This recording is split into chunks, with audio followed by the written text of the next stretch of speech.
Welcome, everybody. I appreciate you taking your time to be here tonight. And time is something I value tremendously, and you'll get a really clear picture about why as we go through tonight. You know, building your business, it requires consistent effort, right? It requires putting in the time.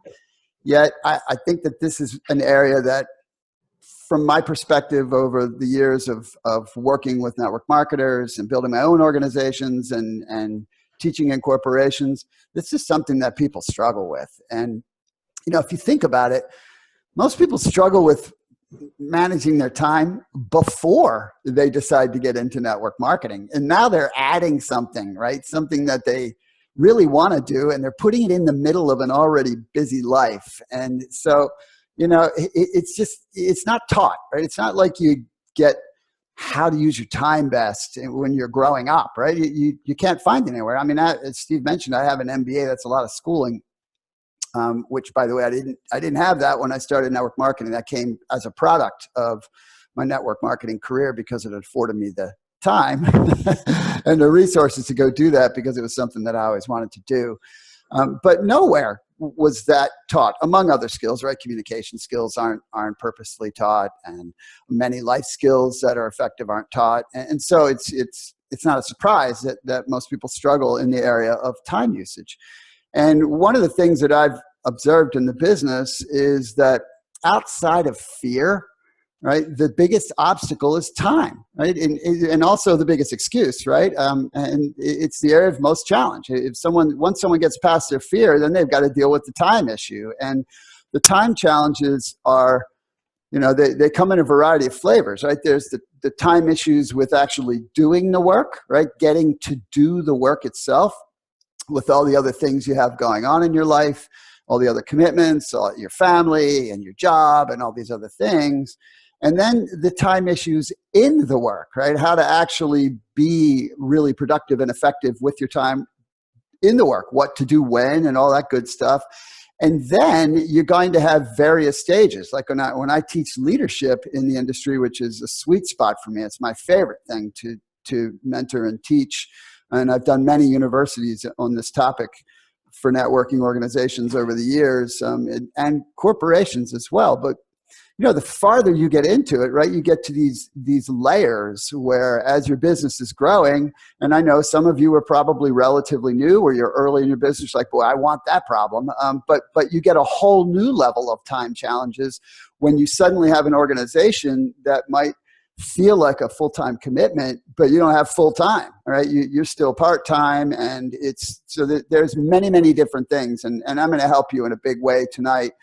And really, that is my purpose. My passion is to help people in what I think is one of the greatest things there is this industry, because of all that it does for a human being. There are very few things that help someone develop and grow and learn skills that help them be more effective as a human being in their whole life, and build their confidence and their influence and take the lid off their thinking. There's few things that do it as fast as working in network marketing. And so, what I want for you is long-term success, sustainable success for your whole life. And that's kind of, if this is your first introduction to me, one thing that you'll learn from my teaching is everything I teach are fundamentals and principles based that serve your whole life, because I don't believe you can separate the human being from the work. That's true of your job, and it's true of your network marketing business. But just to give you a little bit of backdrop on this topic for me,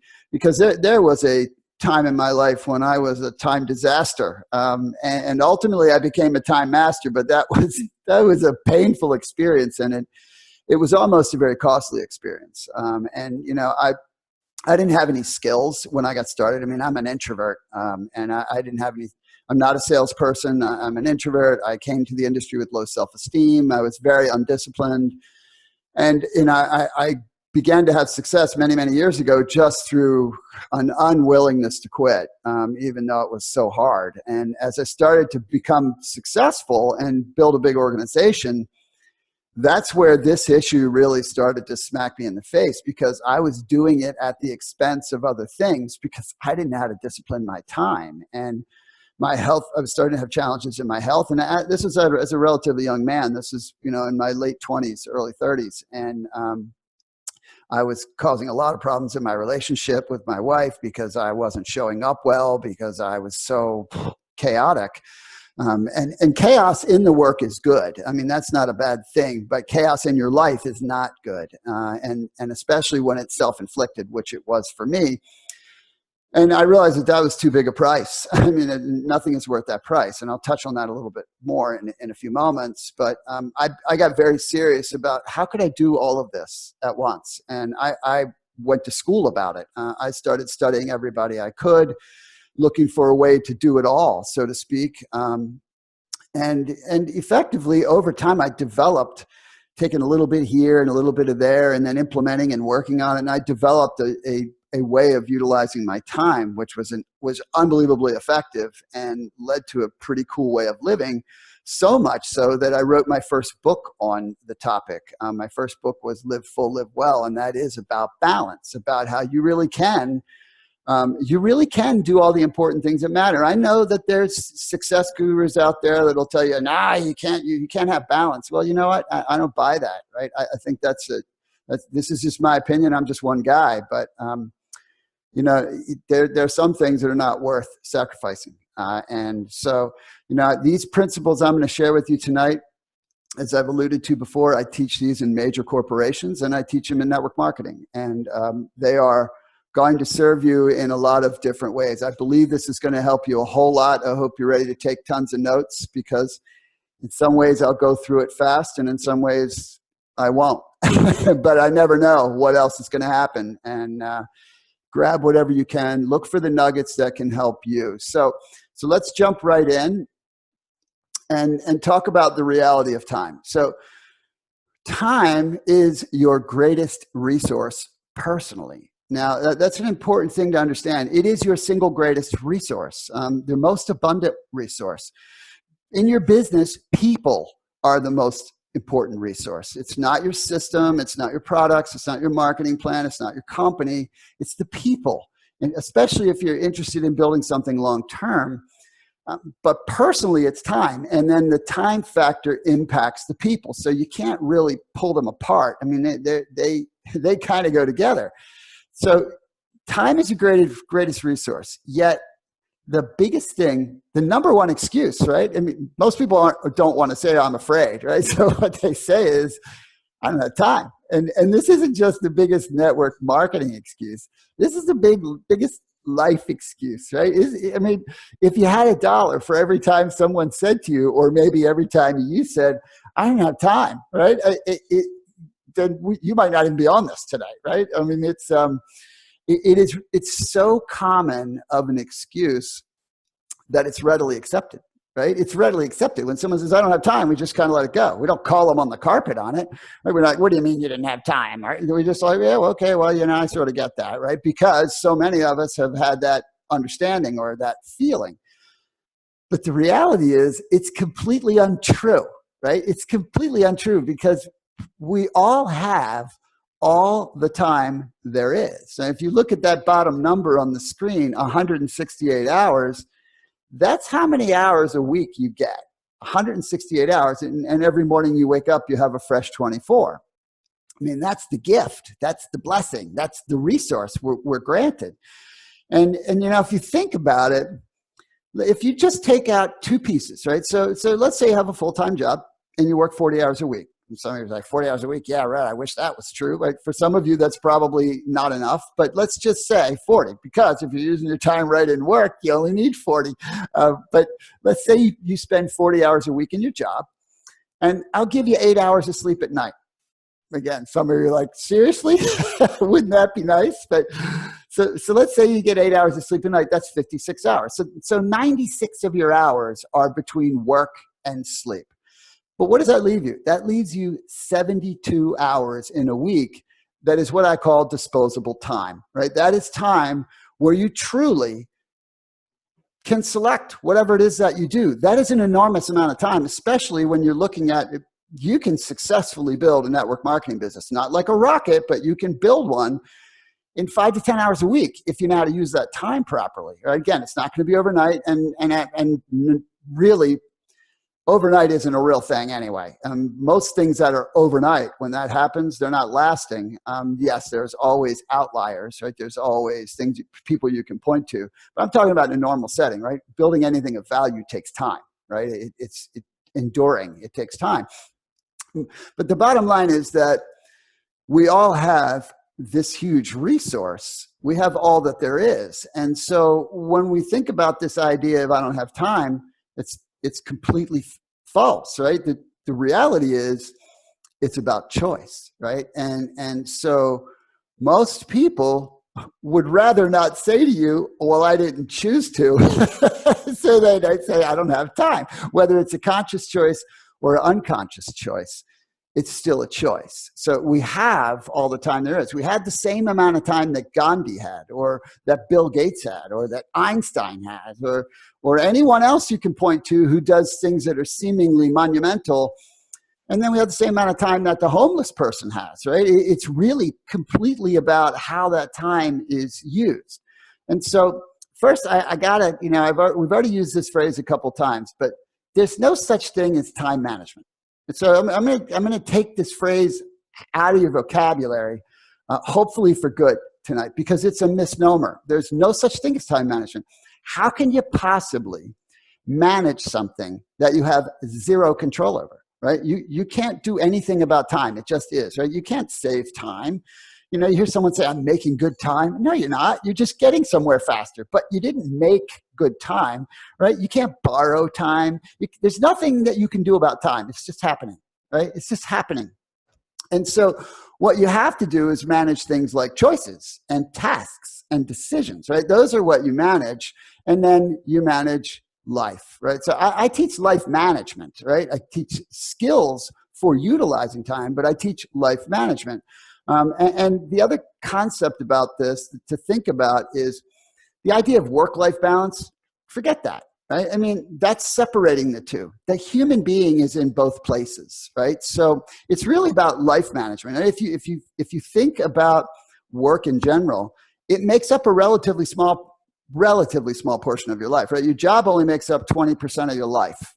If you look at the big picture, at most 25, right? Now, if you're working for yourself and networking, you love what you do, you could do this forever, right? You can do it until you're at that final place, right? So maybe but it doesn't always feel like work. Sometimes it feels brutally like work, and other times it doesn't feel like work at all. But I want to help you learn how to utilize your time optimally in all corners of your life, which will include your work, because they have an interconnectivity to them. So I want to jump in now to what your time use is driven by. So I call this the time path. And this could be eye-opening for some of you.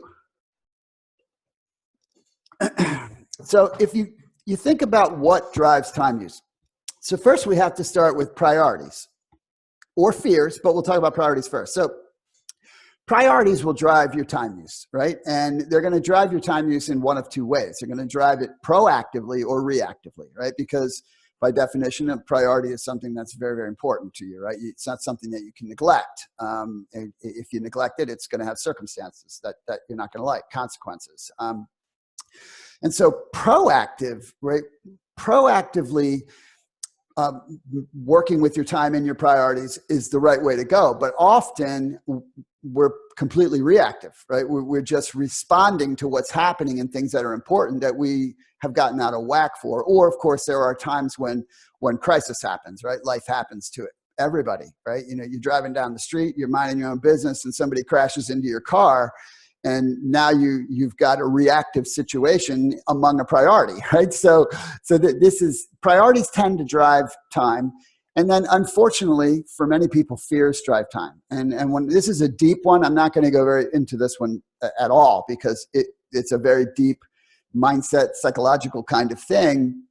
But the fear concept really shows up in avoidance. And so avoidance then drives you to utilize your time in other ways that are less productive, because you're avoiding the thing that you're afraid of that's more than likely important for you to be doing. So that's a little bit about how priorities end up driving the time use. But the bottom line is, however you boil it, it then dictates what your choices are, right? So your priorities then dictate your choices. And everything is a choice. So you have to recognize everything is a choice, right? 8 hours of sleep at night is a choice. Going to a job is a choice. And I'm put this out here now. I am not the kind of network marketing coach or mentor or teacher or person in the field who talks bad about jobs. I think that's ridiculous when someone says, "Oh, you're crazy to have a job." Hey, you got to respect people's choices.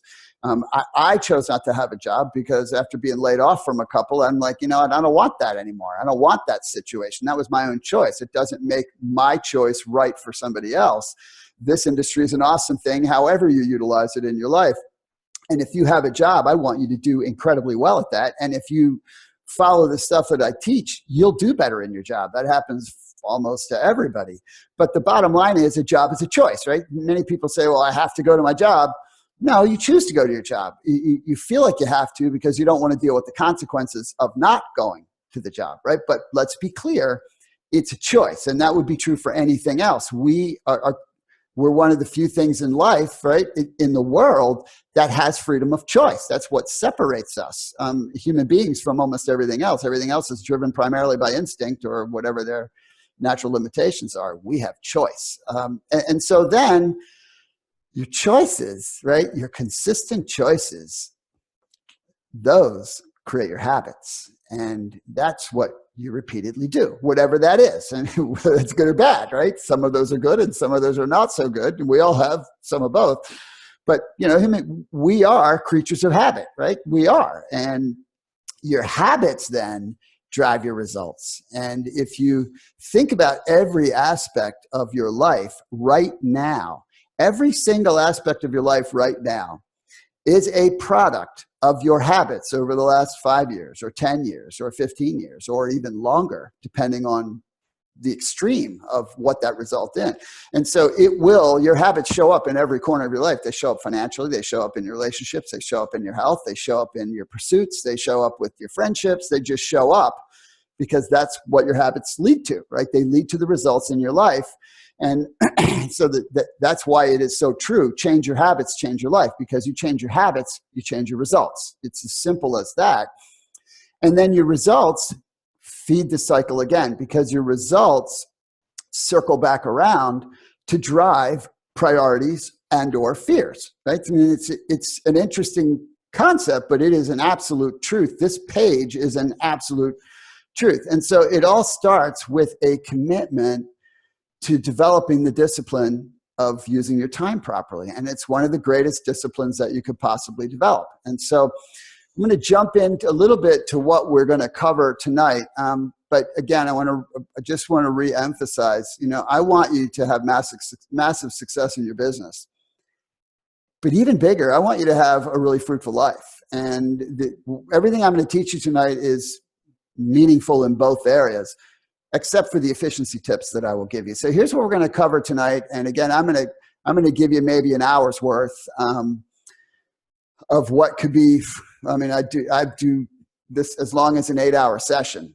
So, you know, there's a lot to do if you're really drilled, but you can do the drill down on your own. So we're going to cover priorities because we got to start here. We're going to talk about a priorities quadrant. Some of you may have seen one of those before or maybe not, but we're going to give you some insight on that. And it's a very big eye opener.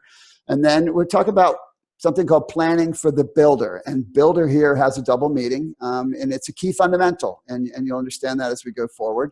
And we'll talk a little bit about organizing, and then a little bit about workflow and scheduling, and then efficiency tips. I'm going to give you 13 of those, any of which could be a big difference maker for you if you implement it. Okay, so let's jump into priorities. So priorities are they're very unique, right? Because everybody's priorities are somewhat different,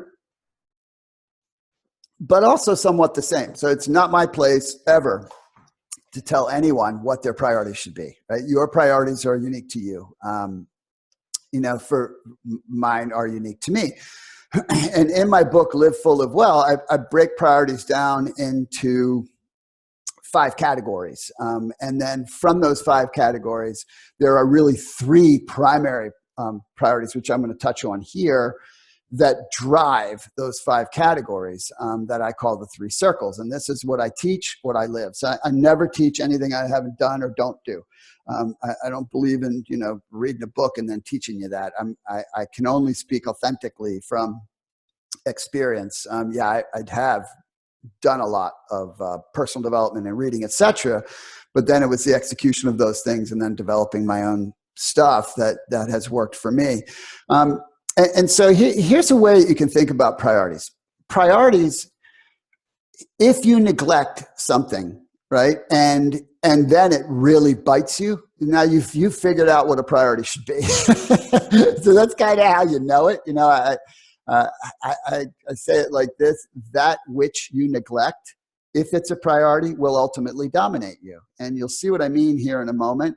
But it's also important to get them in the proper order. So again, I'm going to give you a concept I live and breathe and teach, and it just works incredibly well for everything we're talking about. So the first, and again, this is a network marketing and time training, and here I am throwing a health circle up here for you, because taking care of you, self-care, is the single biggest priority from my perspective you could have. And there's a reason for that. And I'll move right to that. But first, what it means is not just your physical health, although that's a primary piece, but also your emotional health, your spiritual health, your intellectual health. You have to take care of that, because that drives your energy, right? I mean, that's the thing that drives your energy and your ability to keep going.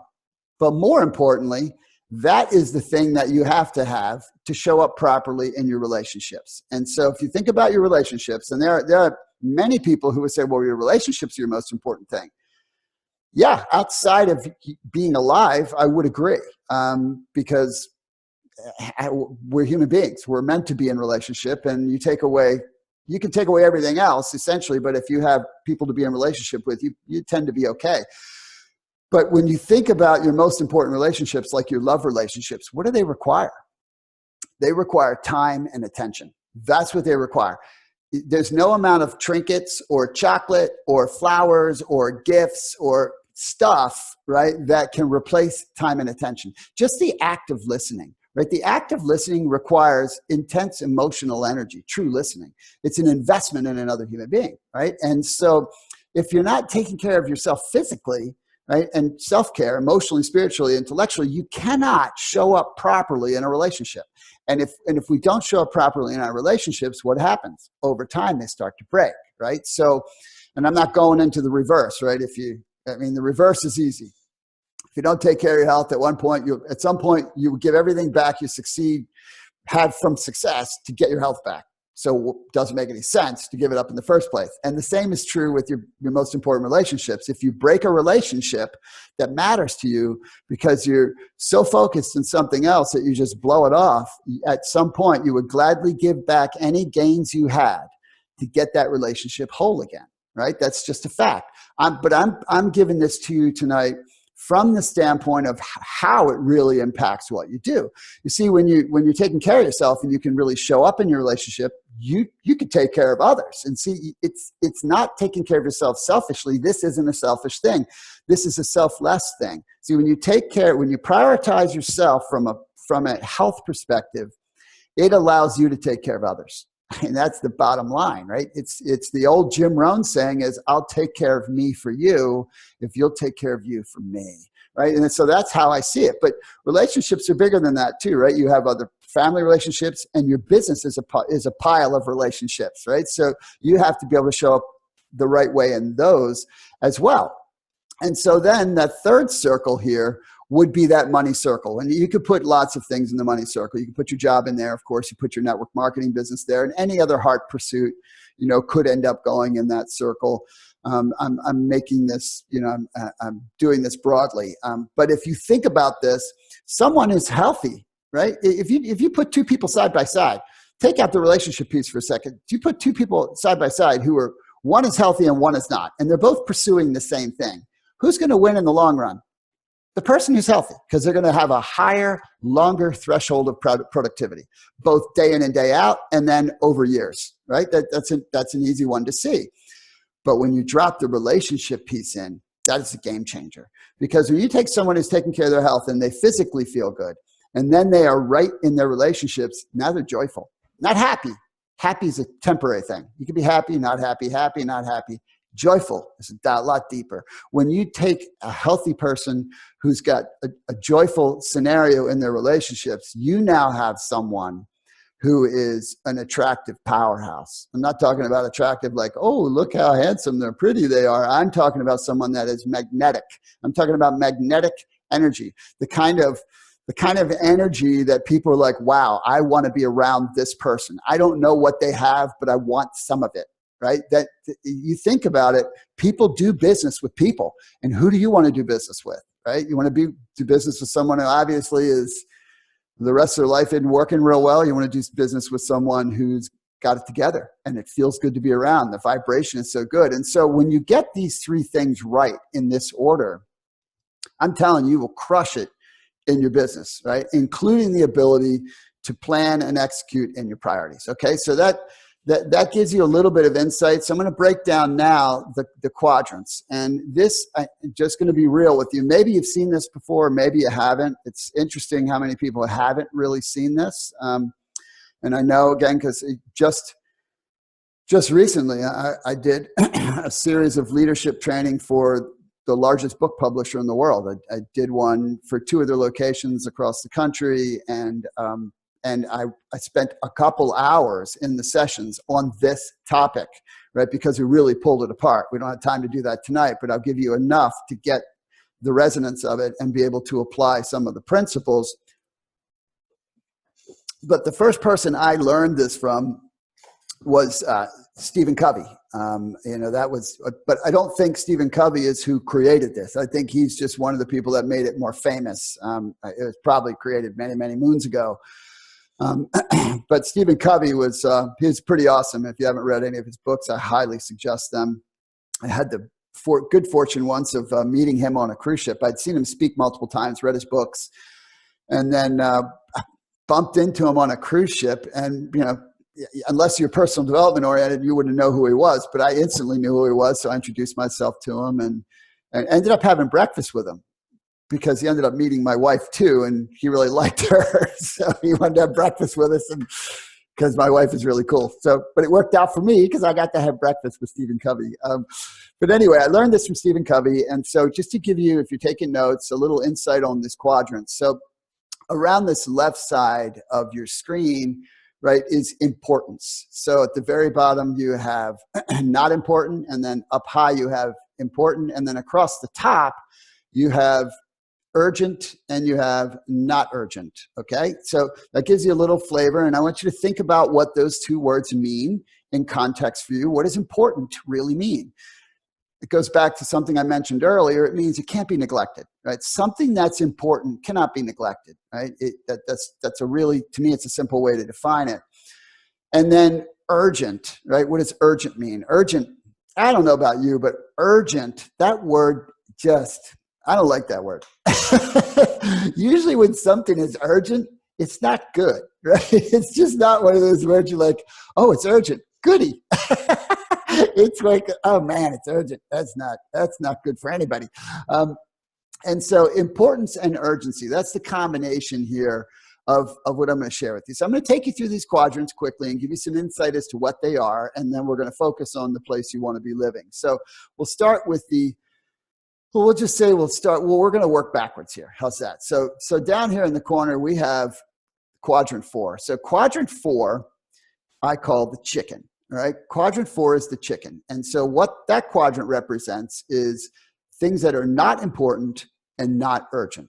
So if you think about this in the context of a life of purpose, there actually shouldn't be any quadrant 4, right? There shouldn't be any quadrant 4. And, you might think about things like, well, what about, relaxing and watching a TV show? That's not a quadrant 4 activity. Relaxation is not a quadrant 4 activity. It's something we have to do for ourselves. It becomes a quadrant 4 activity if we are using it to avoid, right? So if instead of making our calls, we are binge watching a series, Now we are in quadrant 4. So it is a quadrant of avoidance or of fear or of being overwhelmed or of being aimless. Okay, so that's a little bit about what quadrant 4 is. Okay, so you don't want to be a chicken. Let's just put it that way. And then you have quadrant 3. So quadrant 3 is the passenger. So in quadrant 3, things are not important or they're urgent. So if you think about that for yourself, what could possibly be not important or urgent? Somebody else's issue, right? That's effectively what it is. And so if you're in quadrant 3, if your time in the moment is in quadrant 3, that means you are attending to something that has nothing to do with what matters to you urgently, right? And so I'll give you a great example. A phone call often is a quadrant 3 activity, right? So it's a lot different in today's world. You know, we don't always answer a ringing phone. Maybe now it's an email or maybe it's a text, right? But we attend to something because someone grabbed at us, right? Or interrupted us in some way. And then we give it our attention and we realize that, oh no, I don't want to be in this because this is a waste of my time, right? And so again, same thing here. If we are being purposeful, we can minimize this quadrant. So these 2 quadrants are the quadrants of the biggest time wastes, all right? Quadrant 3 and quadrant 4. And I'm going to help you dramatically tonight mitigate some of this in your life. It won't happen overnight. You cannot just instantly jump out of these 2 quadrants if you've been spending time in them. Some of it because some of it's habit, and there's other reasons too. But the next quadrant is the one that's the hardest to get out of once you're in. And unfortunately, too many people practically, have a campsite here that they stay at all the time. And quadrant 1 is the firefighter quadrant. This is things that are important and urgent. It's completely reactive, right? It's a total life of reaction. And there's just many companies and many individuals, a high percentage of people live in this quadrant. And if you think about it, if something is important and urgent, it's a crisis most of the time, right? Now, it could be a self-inflicted crisis, which is what happens when we don't attend to things that are important to us. Self-inflicted crisis typically, most of the time, comes from neglect. Occasionally, it'll come from a mistake, right? I mean, we all make mistakes that throw us into a crisis.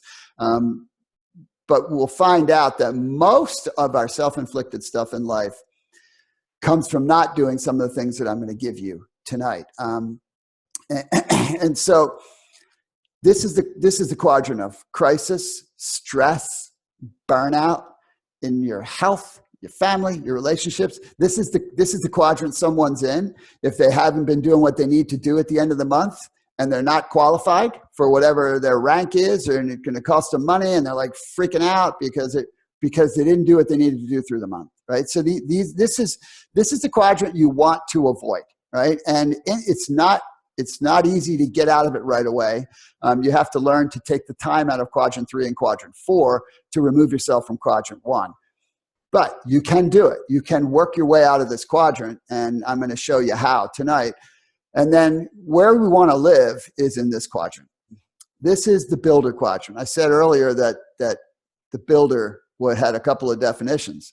One is you, by definition, are a builder. Otherwise, you are not spending your time on a webinar about working with your time, being better use of your time so you can build your business. That's what builders do, right? Builders are attentive about learning and educating so they can be better, right?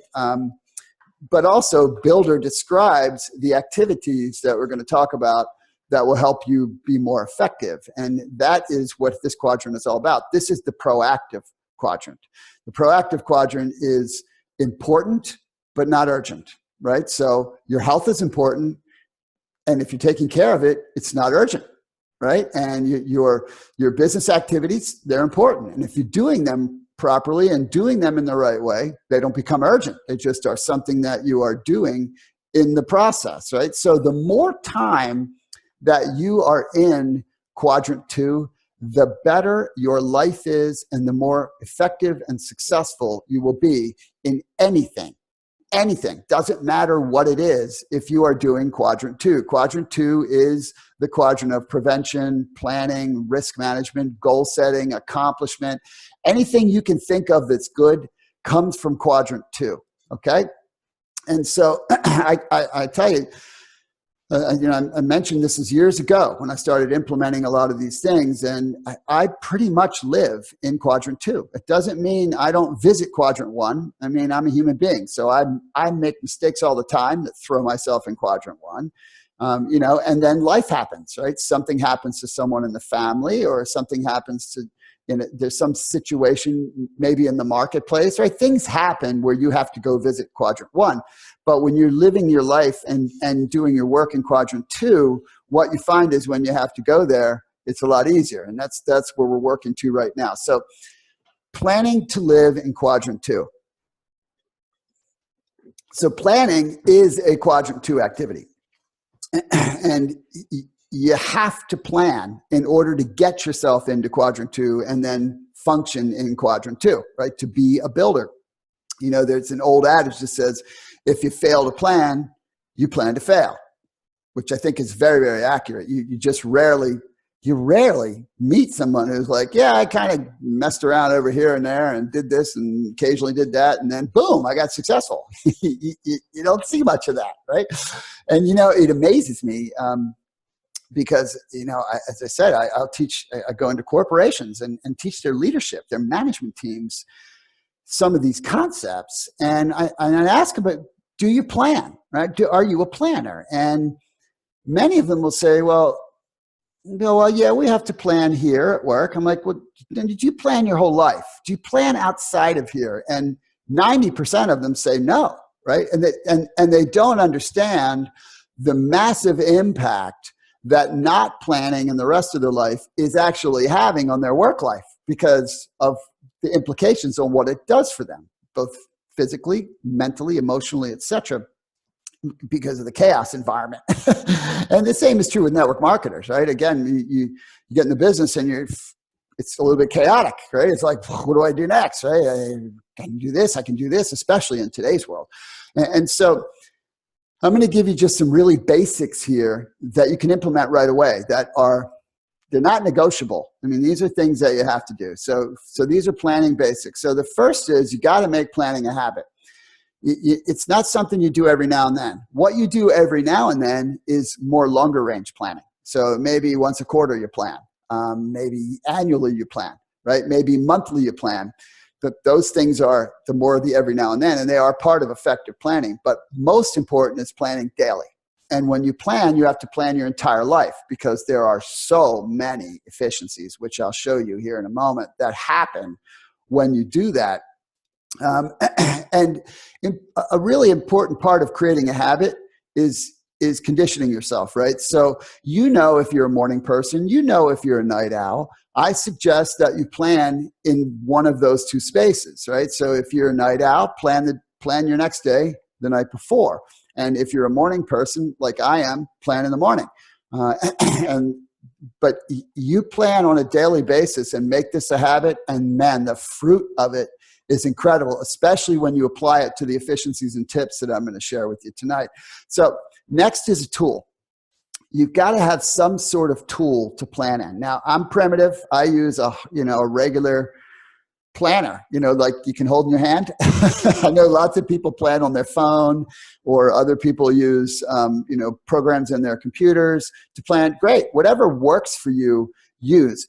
But you have to have a tool that you keep everything in. In other words, for me, it's written down, right? If I say I'm going to do anything, it's written down, because one thing I've learned in life is that it's not okay to say these words once you're an adult. I forgot is a credibility killer. It's an absolute credibility killer. People will go, oh, well, I can't trust you. I can't trust you to execute something you say you're going to do if you forget, right? I mean, even though everybody forgets, and I got no memory, so I got to write everything down. But it's incredibly effective to do that. So you use a tool and everything lives in that, right? So here's part of the fruit. This is my math. 15 equals 60. 15 minutes of planning a day. And by the way, when you become effective at this, you won't need 15 minutes. I need 5. That's how long it takes me to plan, 5. And the fruit I get from planning is more than 60. So if you plan 15 minutes a day, it's going to yield you what feels like another hour. That's the efficiencies that you can get from it. And again, you're going to see some efficiencies I share in the tips portion that will show you that this could equal a lot more time than that from a productive perspective in building your business. But 15 minutes of planning early on will give you an hour. Then after a while, maybe 5 minutes gives you an hour and a half. That's the power of planning. That's worth developing the habit. And then you got to plan inside of your priorities. So again, for me, my way of thinking, it's got to be at least in the 3 circles. Maybe there's more for you, but it's got to be in the 3 circles because you can't neglect any of those. And of course, your home business sits in those 3 circles. And then what's the impact on your home business from planning your whole life and then planning your work? First one is you have massively higher emotional energy. And let's be really clear. Your business requires emotional energy, more so than physical, right? I mean, it is emotionally fatiguing. That's what our work is. And so high emotional energy goes part and parcel with being highly effective, right? Because it resonates, it comes out, people can feel it. The next thing is focus, right? You know, there are more distractions today than at any other point in history, right? You walk around with this little smartphone in your hand, but it's not really a phone, is it? It's a window to the world and to anything you could want, right? Anything and any number of distractions, right? So the distraction ADD in our society today is off the hook, and it's only going to get worse. And so with a plan, you're able to be focused and mitigate that. You want to, as I heard it said, starve your distractions and feed your focus. And planning does that, starves distractions, feeds focus. The other thing that will happen here is you're going to reduce the amount of quadrant 1. By planning, you will dramatically, not immediately, right? It's sort of like you got to take a little time to slow the merry-go-round down before you get off. And so you reduce quadrant 1, you'll be shocked, right? You'll be shocked at how much crisis it currently exists, or feelings of crisis and stress that go away just by this single planning and executing in this way. And then the other thing that happens is when quadrant 1 happens, because you can't avoid it. Quadrant 1 is part of everybody's life. So when you have to go visit quadrant 1, the effect elsewhere for you is not so great because you are attending to the things that matter, right? So for example, let's say you want to do a 90-day push in your business, right? Well, if you've been attending to all the things that matter in your life, that will be okay with the people in your life. If you're going to say, hey, I'm going to go above and beyond here for the next 90 days or 30 days or whatever. So I'm not going to be showing up so much. I'm going to go out of balance on purpose for a period of time, right? See, that's okay for periods of time, especially if you've been attentive for those things all along, right? But if you go out of balance when things are already not good, now you create all kinds of problems, right? It's sort of like the plate spinning thing. And so, you know, one plate starts to wobble and all of a sudden you're running around catching all the plates wobbling. And that's what people live like when they're in quadrant 1 all the time, because they're constantly juggling things that are about to fall apart. And then the last thing is feeds from that, massively increases your productivity, okay? So let's jump into organizing. So planning eliminates things like what to do next. I mean, you ever sat there like, okay, what do I do next, right? Because you know there's a lot of stuff you could be doing. I prospect, I follow up, do I do an email, do I do this, what do I do next is a massive time waste for people. And so planning wipes that out because you know sequentially what to do.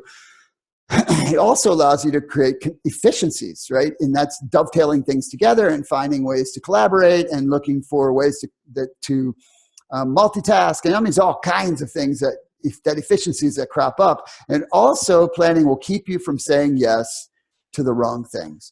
You know, the other thing about planning is if you don't have a plan, I can promise you somebody else has one for you, right? And that's what the passenger thing is all about.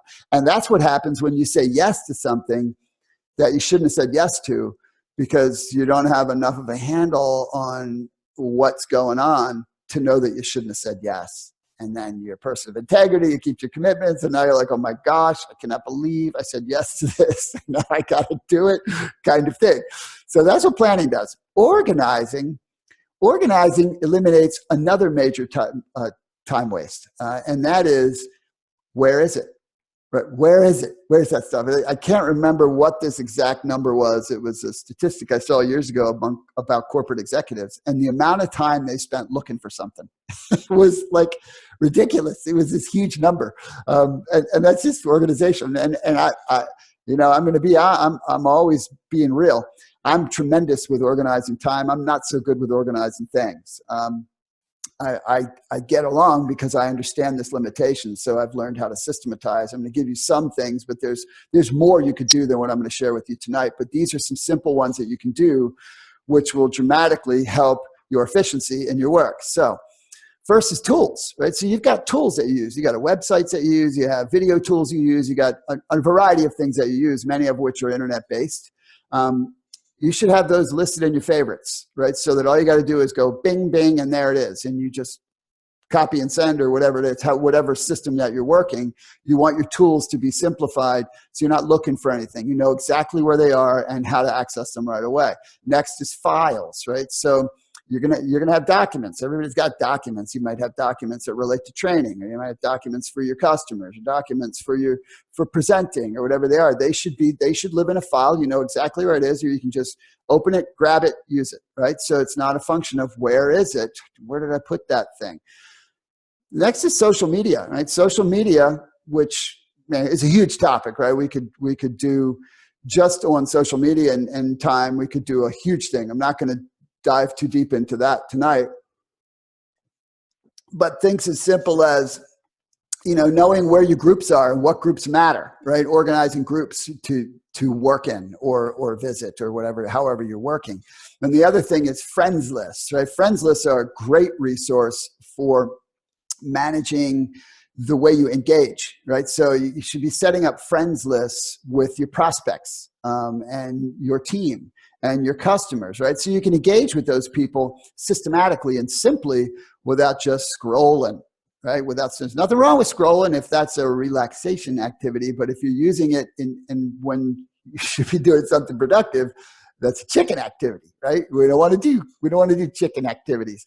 And then, of course, you should have my fan page in there too. Just saying. And then training. So, you know, in today's world, most of our training is web-based, unless we're doing MP3 stuff. It's mostly web-based. And so, same thing here.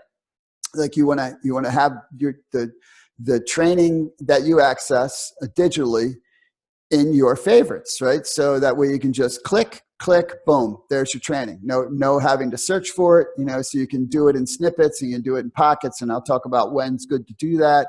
So, you know, like if you're using the blueprint process training, that digital training, so that should be, you know, that's hosted on a specific site. That link should be in a favorite. All you got to do is click it, boom, you're in. Same thing with my blog. If you're using my blog for the free content that I give on a consistent basis, and there is an enormous amount of free training in there.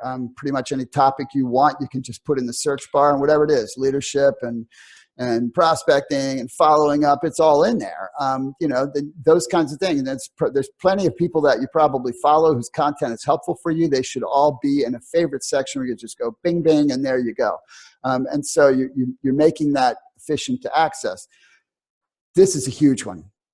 Your contacts and in the folders. Now, I teach this in the Process 2 book relatively deeply, but in a simplified way. And it's the way that you utilize your contacts and work in your business. So whether you work online or offline, I think that you should have some representation of this both places. It's so important you never lose a contact. And so I break the work into 4 folders. We'll use the word folders. And so one folder is new contacts. Those are people that have not made a decision yet. So they are either they haven't been talked to yet, right? You haven't even prospected them yet, or they're in the discussion, but they haven't made a decision, right? Because at some point they're going to make a decision, and then they're going to be moved to one of two other places. So you have the new contacts folder, which is essentially where your list lives. And then the second folder would be your not yets, because the majority of people, right, pretty much 8 out of 10 who have a need are going to end up in the not yet folder, because that's the nature of that's the nature of people, right? And so you're going to you keep that folder, because you're going to revisit those not yets over and over and over. The amount of not yets that I've sponsored in my career is I couldn't even count them, right? Way more than the people I've sponsored in the front end of the process. And then you've got your customers and business builders in another folder, right, that you can easily access their information. And then you have what I call missing in action. You should have a folder for people that have used your product or service and then stopped, or been a part of your team at some point and then stopped, because guess what? They're still your contacts, and that things change.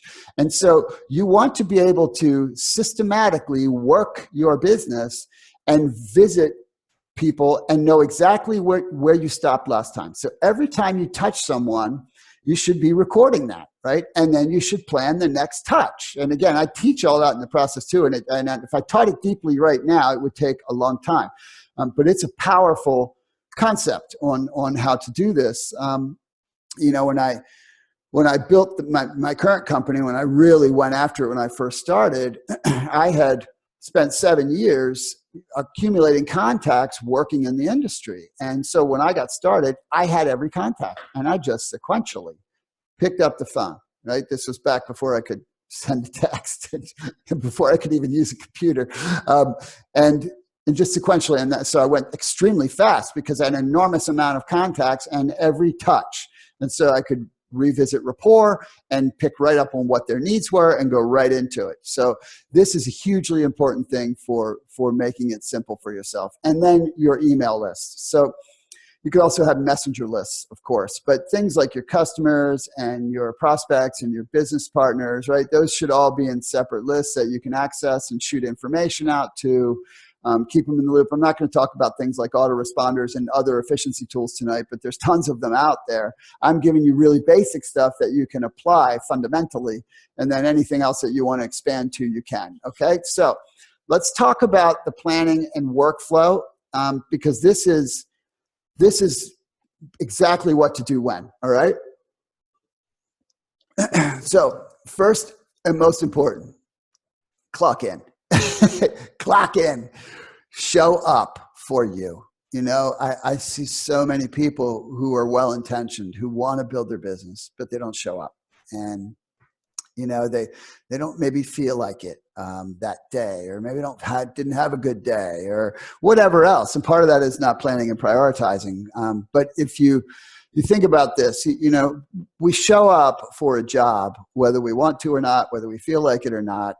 And really, that's for someone else's dream. That's the truth. That's for someone else's dream. Your dream is more important, right? It's more important. It's more important for your family. It's more important for you. It's more important for your life.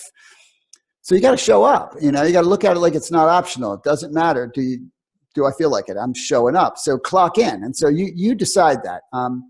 You know, maybe, for example, the way your schedule works, 7 to 9 is your time to show up. Okay, so plan it. You're going to show up at 7 to 9. You know, now there's other times that you can work in, you know, that where you should be making it a lifestyle, which I'll talk about a little bit of that in a moment in the tips. But I'm talking about from a purposeful perspective. You want to be showing up every day for your work. Next is training and personal growth. This is one thing that you consistently have to do. It's just not optional. And I think it's the first 15 minutes. Now, ideally, you might accomplish this on your commute home if you work, or on your commute to work, or maybe while you're doing something else, maybe while you're working out, whatever, you know. But 15 minutes a day is all you need to do. You know, if you get to a place where you're working full time, maybe that's more, and that's fine. That's great. For me, it's a lot more, but I started with 15 minutes a day. But you've got to work on yourself and your skills consistently. And a lot of the stuff that that you really get from training materials, like if you're using the blueprint process, right, the MP3s that come in with that, and let's say you're jogging or you're doing something and you're running that, and you're listening to that, wow, what happens is as you do the work, most of the stuff that you were trained on starts to make more sense. I mean, that's just the way it works, because it's a difference between reading about driving a car and actually driving one, right? It's the doing that augments the teaching, but then allows you to access next levels. That's part of how you grow. So for me, 15 minutes of training and personal development's got to come first, because it's the investment in yourself. And then after that, you got to get right to new contacts. That is the number one activity. Now, again, I know that most of you probably have a full-time job or something that you have to attend to that primarily takes a significant chunk of your time, and then you can show up to do your work here. You want to scan your email and messages first for exceptions. So there are a couple of exceptions to this. So let's say you have a prospect who's reached back to you and says, hey, I got some questions. I'm excited about what I've seen. I really want to get started. That would be an exception. That would be the first place that you go. Or maybe somebody in your team, right, has a prospect who wants to talk to you right now because they're really interested, then that would be an exception, because those are building activities. That's what you're working towards, right? I mean, sponsoring is the number one activity. Nothing else will build your business but sponsoring.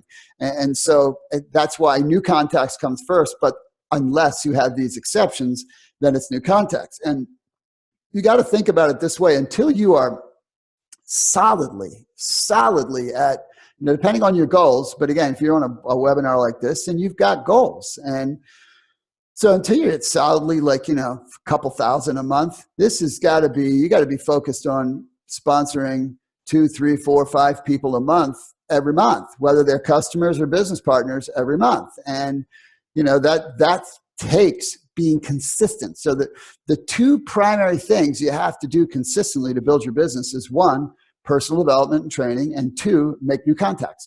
Those two things are not negotiable for the most part. I mean, if you only did new contacts indefinitely, on and on and on, you would end up building a business, but your development would be lagging behind that. And so you may not be in a position to really take care of it the way that you would be had you been doing the development along with it. Okay. So that's first. And then the next place you would go is your follow-ups. Again, all you do is grab your folder and boom, you're into your follow-ups, right? So because you planned it that way.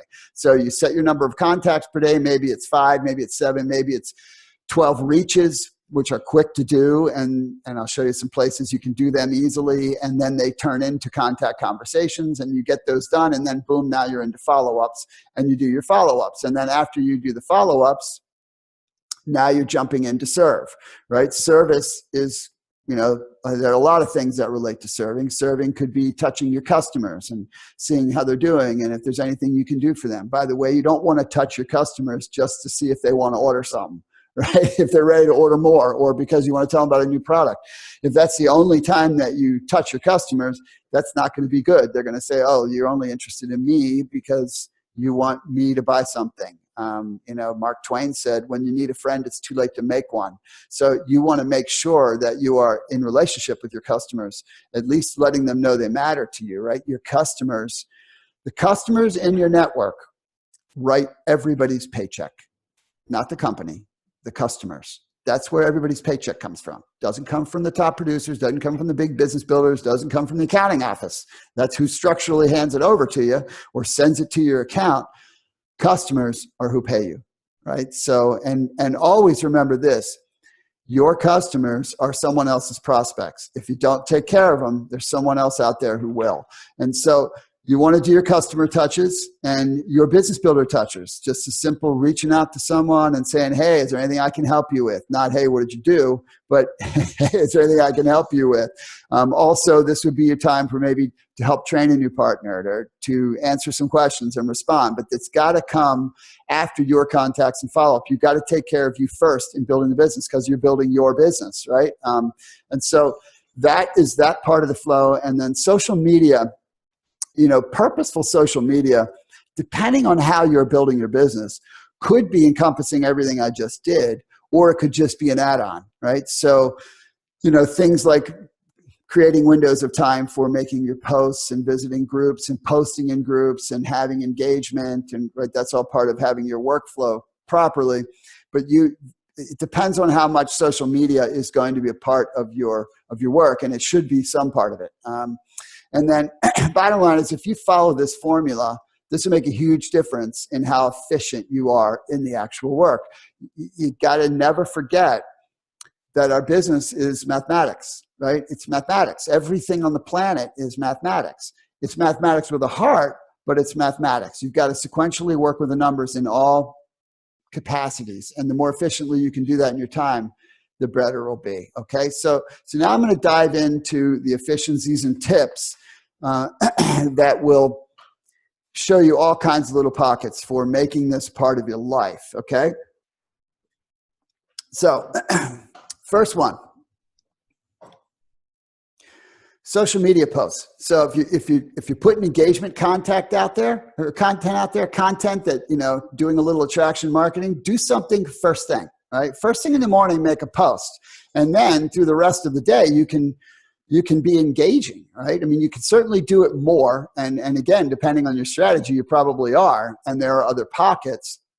But if you do something first thing, and you could plan it the night before, or you could post it the night before, or you post it in the morning. But then you have throughout the day where you can reach in and engage with people and cultivate contacts and further relationships. So that's just one little nugget relative to social media. That's a really good efficiency tip. Next is what I call zero time. These next two are big ones. Actually, the next three. Zero time is well, you could call it spare time, but it's not really. Zero time is what I call dead time. Right? It's dead time. It's time where you are doing something else that's mindless. Right? So commuting is relatively mindless, or standing in line somewhere, it's mindless. You will never see me standing in line without doing something, right? Because otherwise I'm just taking a match and lighting time on fire. Or heck, I'll even do a reach out from the toilet occasionally.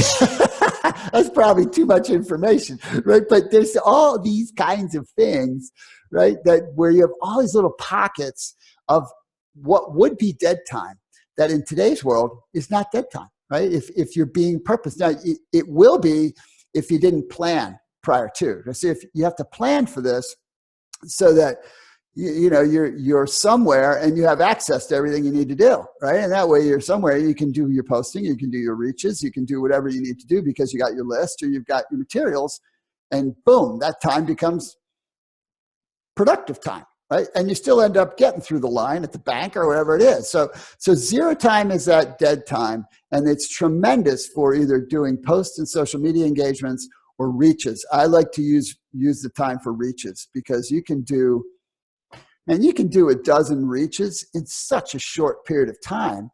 And now you're creating conversations, and conversations, right? You should be seeking conversations. That's what it's about. Your business is about relationships.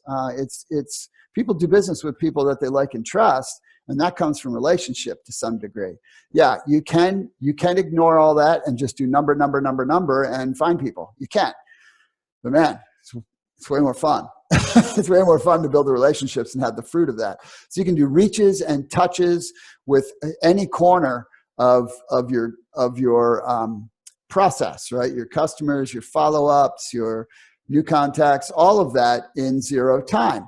And then again, commutes are just tremendous times. And if you think about it, for many people, especially in the United States, commutes can take an hour, right? They can be an hour, and that's either completely dead time or it's time when you turned your car into a classroom. You could do your 15 minutes of personal development and training in your car, right? Or on the train, or however you are getting to work. You can be using it to have conversations with people you sent reaches out to already who are responding, and now you got time to have a conversation. You can be using it to do voice messages and reach outs and voice drops into your business partners and into your customers, and that's showing them that you care, and that is priceless. That is a priceless way to use your time. So commutes. You know, I mean, one woman that I've worked with recently, she essentially essentially got started only using her commute. Right? I mean, she started building her business only using her commute, and has grown a 4-figure income over a 6-month period just in her commute time as her primary time. She even said she really likes it when there's a traffic jam because she's doing her work. And so there's another. So if you think about the commute, there's an hour a day for many people. And then lunch, man, I know people who built empires using lunchtime. This is an ideal time to have lunch with someone, to do one-on-ones. It's a time to, if you don't have a one-on-one scheduled, work the process, right? Work your social media, but do your work while you're eating. I mean, again, you can use this as chill time as you want. I'm just showing you ideas where you have all kinds of time you can utilize. But again, here's another hour. So between these two, between the commute and lunch, there's 2 more hours that are useful if you desire them to be useful. And then consider the idea of leverage. Leverage is what you get when you use good tools, right? So if you have a good tool, a good video, you want to be getting that in a lot of people's hands. You don't want to be sending the link before someone gets permission, right? Never send a link in the initial contact. But you want to be sending the information to as many people as possible. Why? Because they're using their time to watch the presentation. And same with live events. If you're going to go to live events, whether it's a small home meeting or, whether it's a big event or whether it's a webinar, man, you should be using those events that you're already going to be at to leverage, right? You're leveraging someone else's time as the presenters, and then you can just get as many eyeballs in front of that as possible. And there you go. I mean, you can sit in front of a webinar by yourself, or you can sit in front of a webinar with 6 prospects and 10 teammates, right? And now you have a lot of people benefiting from that same hour. So that's another time efficiency that just is sitting there for most people that they don't always think about. And then Facebook groups. And I'm talking here about Facebook groups for your team, whether they're for your customers or for your business builders or for both. These are great efficiency points here because, if you think about what are the questions that you constantly answer, right? And in many cases, whether they're about your product or about the opportunity, or they're the same questions, right? You answer them over and over and over and over again. Man, you use Facebook groups to point those questions into the groups. And then when you answer one, maybe you get to the point where you've trained the group to answer them too. But now you're leveraging it. Everybody can see the answer, and then you can point to it when someone says, hey, what about this? And say, hey, that's in the Facebook group. Go check it out. It's right here, right? And then you're just pointing people to the resource. And so that's a really excellent, another excellent example of leveraging your time use. Another thing that we don't always think about is our emotional energy cycles, right? So, when are you most energized? That's different for everybody. It's your biorhythms, right? So when are you most energized? That's a good time to be working and doing the work. When are you creative? That's a good time to be creating, right? So if you're conscious of this, then you can work in the rhythms of your body. Now, that doesn't mean you only work in the rhythms of your body, because that's not always going to be the case. You've got to do the work whether you feel like it or not. But to the degree that you can target certain things into your emotional energy cycles, you're going to be way more productive. And for me, from a creative perspective, AM is where I'm highly creative. If I work on content and I do that later in the day, it takes me a lot longer to do the same thing I can do in half the time in the morning. So I understand that, and that's how I build my schedule to take advantage of that. Something else that is a really smart thing to do is what I call capturing. And capturing is you constantly are having names flash into your head or ideas, right? That is just a constant thing. And most people don't capture these things. And then what happens? Do you remember them?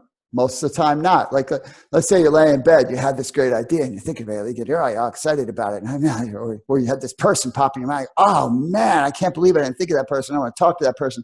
I'll call them tomorrow. Then you go to bed, you go to sleep. You wake up in the morning, you're like, what was that thing I was what was that I was thinking about? And you don't remember, right? So you don't want that because you'll remember 6 months from now or some other time from now. don't try to remember stuff, capture it. And so I'll just tell you what I do. You can do whatever works for you, but I don't go anywhere without the ability to capture something. So my number one tool is this, right? I constantly am sending myself voice text. Anytime I have an idea, creative idea or something, where if I'm out and about or whatever I'm doing, I just boom, drop a voice text to myself, and then I pull it off at a later time. I got a couple on there right now I have to pull down. And when I'm doing my reading in the morning, I have a piece of paper and a pen in the books that I read. Why? Because if I see something I like or I have an idea that comes from the reading, I capture it right there. I use a planner. I also journal. And so I capture stuff in my journals, and I keep a piece of paper and a pen next to my bed. And I cannot tell you how many really cool stuff have come from capturing this stuff. And again, years ago, I didn't do any of this. And man, I can't tell you how many things I've forgotten because I've forgotten them. But, you know, I look at a lot of the things that have worked for me came from ideas, right? I mean, let's face it, you never know what idea you're going to have that you implement that's going to open up a whole new realm for you, right? And I mean, sometimes you don't give yourself enough credit, but hey, there's a reason an idea pops in your head. You want to capture it. You don't have to act on it right now, but you can capture it, and then you can look at it and see how you can implement it. But man, this is a huge, massive creative efficiency that you can implement. And then using Messenger for follow-up is a super tool for efficiency. You know, it used to be you want to do a follow-up, you have to call somebody to follow up by phone. And then they don't call, they don't answer, you leave a voicemail, and then you wonder, did they get my voicemail? And are they going to call me back? And then you go through that voicemail stuff and all that mind games. And, you know, if you've had a conversation with someone and they're really interested, they've heard your story, they're looking at information, you're going to follow up with them, you've set a time to follow up, you can call them at that time. What I do is shoot them a message. I shoot them a message and say, hey, you ready to talk? You know, you ready to talk today? Or, you know, just following up, you had a good time, you ready to have a conversation today? Is this a good time to talk today? I'll use messaging to make the efficiency. So rather than being in voicemail jail, I'm just sending out messages as the follow-up precursor to see if they did what they said they would do.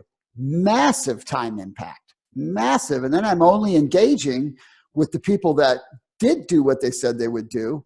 And I'm not really making that other person who I've called 10 times feel bad because I've called 10 times, right? Instead, they're thinking, oh, Todd messaged me, I haven't gotten to that stuff yet. I need to get to that, right? So it's just a totally different vibe, and it's tremendous for freeing up the way you use your time.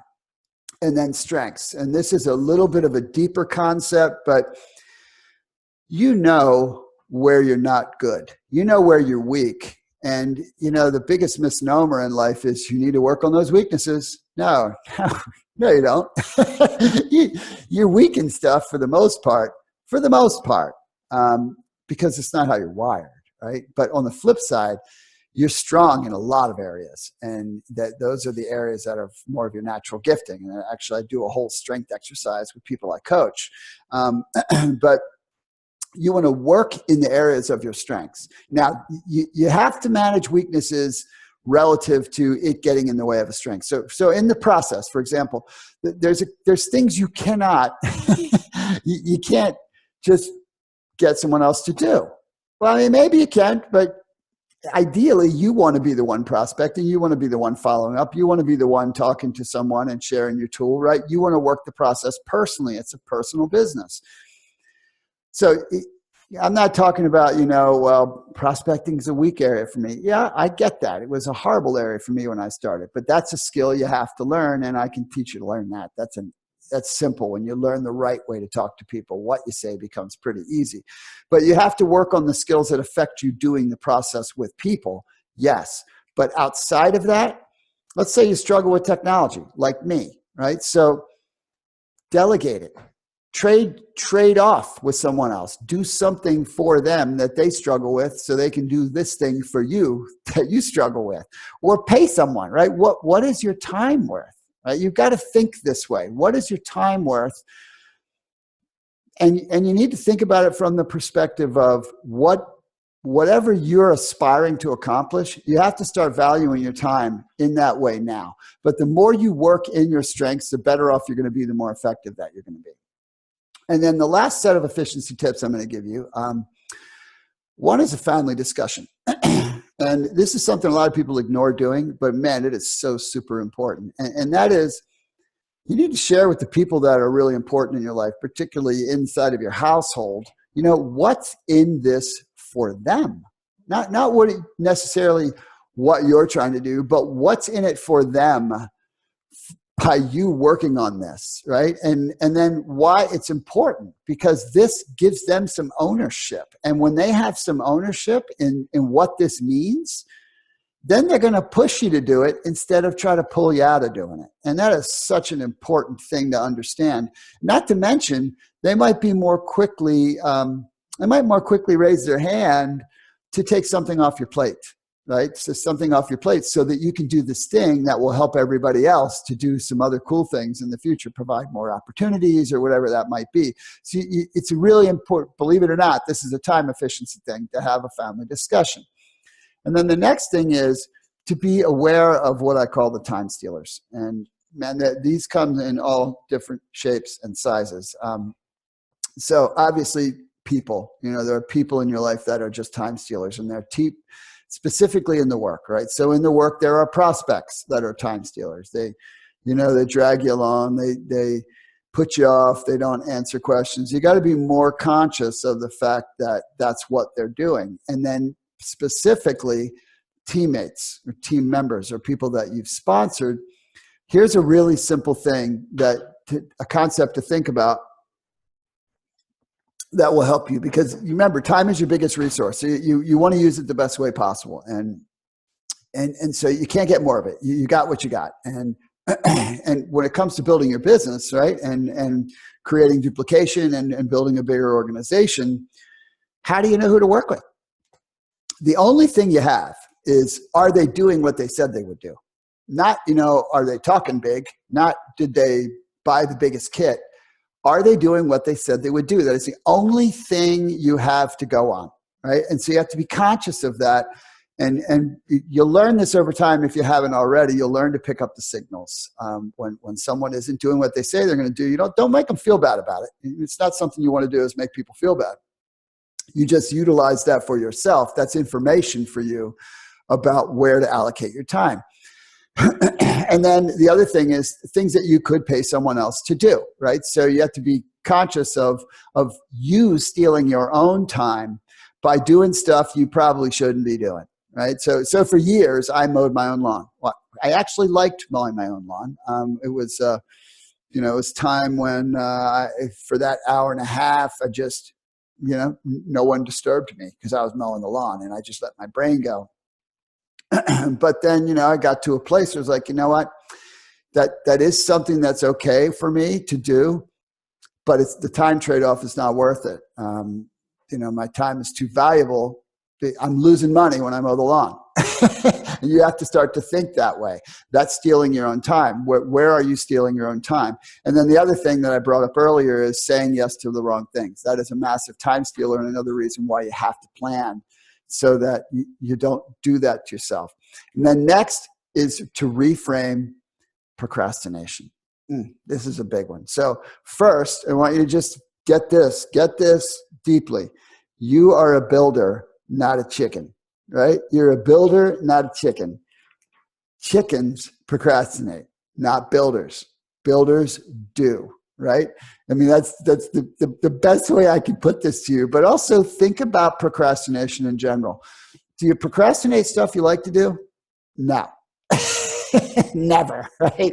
You procrastinate stuff that is important to do and you don't feel like doing, and you don't want to do right now, right? I mean, that's kind of what that is. And so we don't do this thing and we go do something else instead. And guess what? The thing that we go to do instead, we don't enjoy it half as much because we know there's this other thing back here we still got to do that we're not doing right now. So it steals the joy from the thing we actually do, and it only gets harder by not doing it, right? What's the old Mark Twain thing? Eat a live frog first thing in the morning. That's That's okay if you're a largemouth bass. I don't know if that's what people should be doing, but failures procrastinate. You're not a failure, right? That's not who you are, right? You're someone who makes things happen. You make decisions and you execute them. So whatever you've got to do to help yourself blow this habit up. I will tell you, planning blows this habit up. I simply don't procrastinate, period. I've learned the price is way too high. It's way, way too high. And so next time you have the thought to procrastinate, do the Mel Robbins trick and just go 5, 4, 3, 2, 1, go, and go do the thing. All right. And then the last thing is you are worth it. All right. You are worth every bit of energy you put into yourself and into your work. And, you are unique and special and have your own set of skills and affinities and gifts. And, you're someone who's got a contribution to make. And I don't know what that is. And you might not even understand what that is yet. But there's nobody else like you. It makes you very rare, makes you priceless. And so you have to understand that taking care of you and taking care of your time, that is not a selfish act, right? It's a selfless act because it allows you to make the greatest contribution you can to the people you love and to the rest of the planet. And so if you get proactive about your time and implement some of the things that I've shared with you tonight, it's going to make a change for you, and it will begin to make a change relatively fast. I did a little session with someone recently, and then instantly they started getting faster results just because they started framing their time differently. And so, this is going to allow you to grow yourself faster, your business faster, and to make a bigger difference in the lives of other people, including the people that you love. So I hope that this was helpful.